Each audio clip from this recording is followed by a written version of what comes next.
구독자님 안녕하세요. 오늘 저희와 함께 깊이 파고들 주제는요.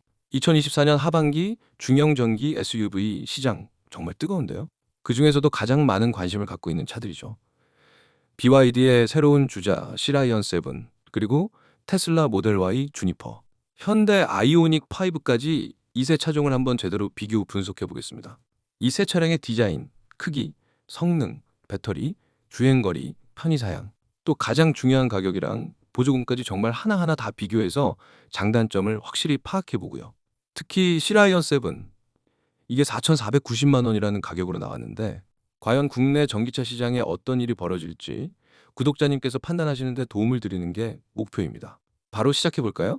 본격적인 비교 전에 흥미로운 설문 결과가 있었어요. 여전히 뭐랄까, 중국 전기차는 좀 망설여진다 이런 의견이 되게 많았거든요. 근데 또 신기한 게 같은 BYD 안에서는 시라이언 7이 세단으로 나온 실보다 인기가 더 높았고, 또 다른 조사에서는 현대기아랑 비교하면 오히려 BYD를 사겠다, 이런 응답도 꽤 나왔어요. 이거 좀 복합적이죠? 그렇죠. 그러니까 이게 단순히 중국산이니까 별로 이렇게만 볼 수는 없는 신호 같아요. 그 배경에는 아마 막연한 불신도 있겠지만 또 시라이언 7 자체의 상품성. 그러니까 디자인이나 가격 대비 옵션 같은 것에 대한 만족감도 분명히 있는 거죠. 안전이나 품질, AS 문제에 대한 걱정, 그리고 이번엔 좀 다를지도 않은 그런 기대 심리가 같이 있는 것 같습니다. 그래서 오늘 저희가 하는 이런 객관적인 비교가 더 중요해지는 시점이고요. 네, 맞아요. 그럼 디자인부터 한번 짚어보죠. 시라이언 7은 일단 전형적인 SUV인데 루프라인은 좀 쿠페처럼 날렵하게 뺐더라고요. 그리고 뭐 여러 인기 차종의 장점들을 좀 모아놓은 듯한 그런 느낌. 전면부는 바다의 포식자를 닮은 얼굴이고 뒤에는 포르쉐처럼 쫙 이어진 테일 램프. 이게 특징이라고 하고요. 특히 실내가 많이 달라졌다고 하던데요. 예전에 아토3는 좀 정신없다, 중국차 느낌 난다, 이런 말들이 있었는데 시라이언 7은 되게 깔끔하고 정돈돼서 언뜻 보면 독일차 같다는 이야기까지 있더라고요. 15.6인치 대형 모니터에 앰비언트 라이트도 128가지 색깔이나 되고 차량용 고성능 SoC가 들어갔다고 해요. 이런 변화는 어떤 의미가 있을까요? 이게 그냥 단순히 디자인이 예뻐졌다 이걸 넘어서는 거죠. BYD가 이제 더는 뭐랄까 가성비로만 승부하는 게 아니라 디자인 완성도나 고급감을 통해서 진짜 글로벌 주류 브랜드들하고 한번 제대로 경쟁해보겠다. 이런 의지를 보여주는 것 같아요. 특히 한국 시장처럼 소비자들 눈높이가 높은 곳을 생각해서 좀 더 보편적으로 먹힐 만한 그런 세련됨을 추구한 거죠. 기존의 중국차라는 이미지를 좀 벗으려는 전략으로 보입니다. 아, 그렇죠. 경쟁자들도 당연히 바뀌었죠. 테슬라 모델 Y 주니퍼는 사이버 트럭 느낌을 좀 가져와서 헤드램프랑 범퍼가 더 날렵해졌고요. 확실히 좀 세련돼졌어요. 그리고 현대 아이오닉 5는 이번에 페이스리프트 하면서 기존의 그 파라메트릭 픽셀 디자인, 그 독특한 정체성은 그대로 가져가면서 좀 더 디테일을 다듬는 쪽으로 갔더라고요. 네, 정리하자면 시라이언 7은 좀 더 대중적이면서 프리미엄한 디자인으로 어필하려는 것 같고 모델 Y 주니퍼는 최신 테슬라 디자인으로 신선함을 더했고요. 아이오닉 5는 자신만의 확실한 스타일을 계속 이어가는 거죠. 구독자님께서는 어떤 디자인이 가장 마음에 드시는지 한번 비교해 보시면 재밌을 것 같습니다. 다음은 크기인데요. 재원표 숫자들이 좀 복잡하니까 핵심만 볼게요. 차 길이는 시라이언 7이 4,830mm로 가장 깁니다. 그 다음이 모델 Y 주니퍼, 전장 4,792mm, 아이오닉 5는 4,655mm 순서고요. 근데 또 실내 공간이랑 주행 안정성에 중요한 앞뒷바퀴 사이거리, 휠베이스는 아이오닉 5가 3,000mm로 가장 길고 시라이언 7은 2,930mm, 모델 Y는 2,890mm 순이네요. 대신 모델 Y 주니퍼는 차 높이와 차 폭이 가장 넓어서 옆으로의 실내 공간과 실제 탔을 때 머리 위 공간이나 어깨 쪽 공간이 좀 더 여유롭게 느껴질 가능성이 큽니다. 그럼 이제 성능, 배터리, 주행거리 이쪽으로 넘어가 볼게요. 시라이언 7은 후륜 모델이 313마력, 제로백 6.7초, 배터리는 BYD가 자랑하는 블레이드 배터리 LFP 리튬 인산철을 쓴다고 하고 안전성을 엄청 강조하더라고요. 뭐 못으로 뚫는 테스트 영상 같은 것도 보여주고 주행거리는 후륜구동 도심 주행 기준 약 422km 인증받았네요. 아, 그렇군요. 그럼 경쟁 모델들은 아이오닉 5 이륜 스탠다드 국내 기준으로 462km, 모델 Y 주니퍼는 RWD가 400km, 롱레인지가 500km로 가장 깁니다. 다들 뭐 주행거리가 부족해 보이진 않는데요? 네, 성능이랑 주행거리를 같이 보면 시라이언 7은 LFP 배터리를 썼는데도 경쟁하는 NCM 배터리 모델들만큼 혹은 그 이상으로 강력한 성능을 낸다는 점이 좀 인상적이에요. 원래 LFP가 에너지 밀도가 좀 낮아서 성능이나 주행거리에서 좀 불리하다 이런 인식이 있었는데 기술이 많이 발전한 거죠. 그리고 가장 놀라운 건 BYD 차량은 겨울철에도 주행거리 감소폭이 그렇게 크지 않다는 거예요. 아무래도 BYD에서 자랑하는 고효율 히트 펌프가 들어가 있기 때문인데요. 아토3의 경우 상온, 저온 주행거리 차이가 13km밖에 안 나고요. 실은 30km밖에 차이가 안 납니다. 반면 NCM 배터리를 장착한 아이오닉 5는 상온, 저온 주행거리 차이가 100km 정도 차이가 나고요. 테슬라 모델 Y 롱레인지 같은 경우는 거의 130km 차이가 납니다.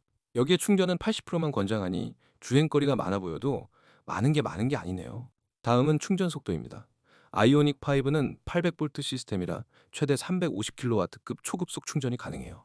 이론상으로는 18분 만에 80%까지 채울 수 있으니 속도 면에서는 제일 빠르고요. 모델 Y 주니퍼는 최대 250kW급 충전이고 무엇보다 전국에 깔린 테슬라 전용 충전소 슈퍼차저를 쓸 수 있다는 게 엄청난 강점이죠. 시라이언 7은 지금은 150kW급으로 알려져 있는데 만약 나중에 90kW 넘는 더 큰 배터리 모델이 국내에 들어온다면 충전 속도도 250kW급으로 빨라지고 주행거리도 더 늘어날 가능성은 있습니다. 이건 좀 지켜봐야 할 것 같아요. 네, 이제 편의사양 얘긴데요. 시라이언 7은 평가가 많이 엇갈리고 있습니다. 기존의 전기차를 타시는 분들은 이 가격에 이 옵션이면 만족스럽다라는 평이 많고요. 내연차에서 전기차로 바꿔볼까 하셨던 분들은 옵션에 대한 아쉬운 얘기가 많습니다. 일단 시라이언 7 옵션은 글래스 루프에 선쉐이드가 기본이고 컬팅 무늬 들어간 비건 가죽 스포츠 시트에 앞좌석에는 열선, 통풍 시트, 뒷좌석은 열선 시트가 들어가 있습니다. 또한 360도 서라운드 뷰, 공기청정 기능이 기본으로 들어가 있고요. 실과 다르게 계기판이 내장형으로 들어가 있습니다. 모니터 또한 15.8인치로 화면 크기가 바뀌었으며 8155칩 탑재로 차량 인공지능 및 디지털화에 대응하는 첨단 기술이 적용됐다고 하네요. 한 가지 아쉬운 건 BYD의 시그니처 같은 화면이 회전하는 기능은 우리나라 교통법상 빠졌다고 하네요. 그리고 기어 조작은 벤츠와 같이 컬럼식 변속기가 들어가 있습니다. 그리고 안전 옵션 중 운전자 모니터링 시스템이 있어 운전자 피로 경고, 주의산만 운전자 경고 등 안전사항 옵션이 추가되었습니다. 반면 모델 Y 주니퍼의 가장 큰 차별점이라고 하면 역시 소프트웨어죠. OTA, 그러니까 무선 업데이트로 계속 차 기능이 좋아지잖아요. 시간이 지나도 차가 낡는 게 아니라 오히려 새 기능을 얻게 되는 경험. 이게 테슬라만의 강점이고요. 또 오토파일럿이나 앞으로 나올 FSD 같은 자율주행 보조 기능의 잠재력도 무시할 수 없죠. 물론 FSD는 아직 우리나라에서 완전히 쓰긴 어렵지만 그렇군요. 그럼 이런 각자의 강점을 생각하면서 다시 기본 모델 기준으로 비교를 해보면 시라이언 7은 풀 LED 헤드램프, 360도 서라운드 뷰, 통풍 시트, 뒷좌석 열선까지 다 기본이에요. 근데 아이오닉 5 스탠다드 제일 기본 트림에서는 이런 거 쓰려면 옵션을 막 추가해야 하거든요. 뭐 스타일 파킹 어시스트 컴포트 이런 거요? 그럼 가격 차이가 더 벌어지는 거죠. 모델 Y 주니퍼는 실내가 좋아지긴 했는데 RWD 모델에는 여전히 통풍 시트가 없다는 게 좀 아쉽고요. 그리고 테슬라는 아시다시피 계기판이나 HUD 없이 그냥 중앙 화면 하나로 다 해결하는 미니멀리즘을 계속 유지하고 있죠. 네, 바로 여기서 제조사별 전략 차이가 딱 보이는 겁니다. BYD 시라이언 7은 이 가격에 이걸 다 준다고 이런 느낌을 주려고 사람들이 좋아할 만한 옵션을 기본부터 팍팍 넣는 거죠. 상품성으로 그냥 정면 돌파하겠다는 거예요. 반면에 현대는 옵션을 다양하게 넣어서 소비자가 필요한 만큼 고를 수 있게 하는 좀 더 전통적이면서 유연한 방식을 쓰고 있고요. 테슬라는 하드웨어 옵션보다는 소프트웨어 사용자 경험, 그리고 충전이나 업데이트 같은 자체의 생태계를 중심으로 가치를 제공하는 데 더 집중하고 있습니다. 구독자님께서 어떤 기능을 중요하게 생각하시는지, 어떤 방식이 더 편하신지에 따라 만족도가 크게 달라질 겁니다. 자, 드디어 제일 현실적인 문제 가격이랑 실제 구매 비용입니다. 시라이언 7은 후륜 모델 출고가 4,490만 원입니다. 전기차이지만 내연차 못지않은 가격으로 나왔는데요. 아이오닉 5는 스탠다드 모델이 4,740만 원부터 주력인 롱레인지는 5,450만 원이고요. 모델 Y 주니퍼 RWD는 5,299만 원으로 시라이언 7이 가장 저렴하네요. 네, 그런데 구독자님, 이 시작 가격만 보시면 안 됩니다.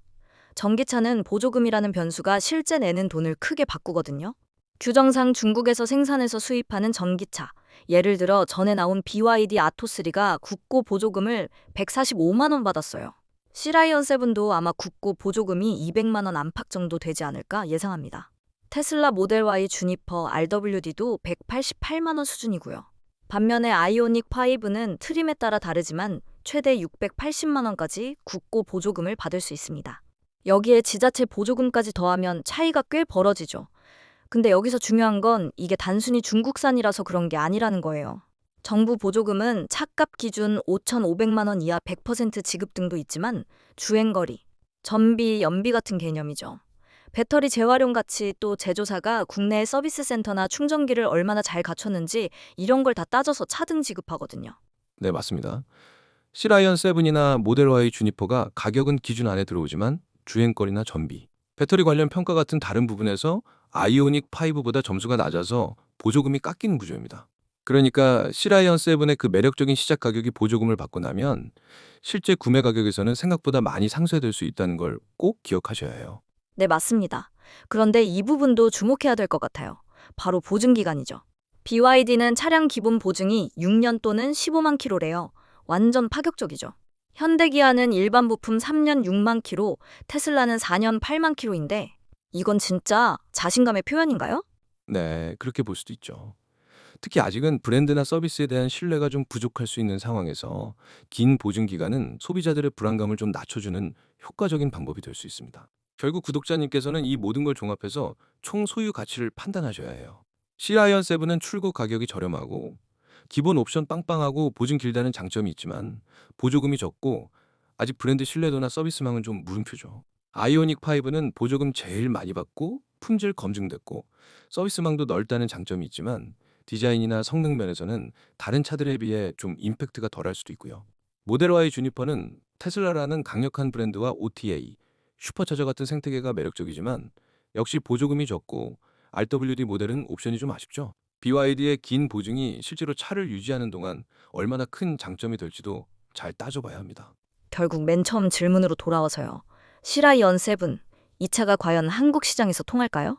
4,490만 원이란 가격과 부족하지 않은 편의 옵션, 안전한 배터리 성능 등 분명히 매력적인데 근데 또 중국 차라는 그 인식의 벽, 그리고 실제 구매가에 직결되는 낮은 보조금, 이 현실적인 장벽이 너무 높지 않을까 싶기도 하고요. 정말 예측하기 어려운 문제예요. 근데 생각해보면 예전에 팰리세이드나 르노 QM6 같은 차들도 나오기 전에는 엄청 부정적인 얘기 많았잖아요. 근데 실제로는 예상을 깨고 잘 팔렸던 사례들도 있거든요. 결국 소비자들이 이 차의 실제 상품성을 직접 경험해볼 기회가 얼마나 주어지느냐. 그리고 초반에 차를 산 사람들의 품질이나 서비스 만족도가 어떻게 입소문이 나느냐. 이게 중요할 것 같아요. 그냥 가격표만 보고 판단하기보다는 실제 시승 경험이나 초기 사용자들 평가가 중요해질 겁니다. 구독자님께서 최종적으로 결정하시는데 도움이 되도록 각 차의 핵심 가치를 다시 한번 요약해 드릴게요. BYD 시라이언 7은 압도적인 가성비가 핵심입니다. 낮은 시작 가격, 풍부한 옵션, 강력한 성능, 긴 보증까지. 단, 낮은 보조금과 브랜드 서비스 신뢰도라는 과제가 있죠. 테슬라 모델 Y 주니퍼는 혁신적인 기술과 브랜드 경험을 팝니다. OTA 업데이트, 슈퍼차저, 오토파일럿 같은 독보적인 생태계가 강점이지만 역시 보조금이 적고 미니멀한 디자인은 호불호가 갈릴 수 있고요. 현대 아이오닉 5는 균형 잡힌 실용성과 신뢰성이 강점입니다. 가장 높은 보조금, 긴 주행거리, 넓은 서비스망까지 가장 현실적인 선택지일 수 있지만 경쟁 모델에 비해서 기술적인 임팩트는 좀 평범하게 느껴질 수도 있습니다. 오늘 저희가 BYD 시라이언 7, 테슬라 모델 Y 주니퍼, 현대 아이오닉 5, 이 세 가지 중형전기 SUV를 정말 여러 각도에서 한번 파헤쳐봤는데요.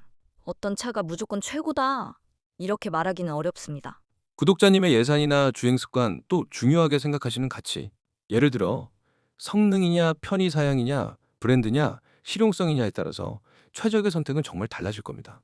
다만 시라이언 7의 등장이 국내 전기차 시장에 뭔가 신선한 자극과 함께 더 치열한 경쟁을 불러올 거라는 건 분명해 보이네요. 오늘 심층 분석에 귀 기울여 주신 구독자님 정말 감사합니다.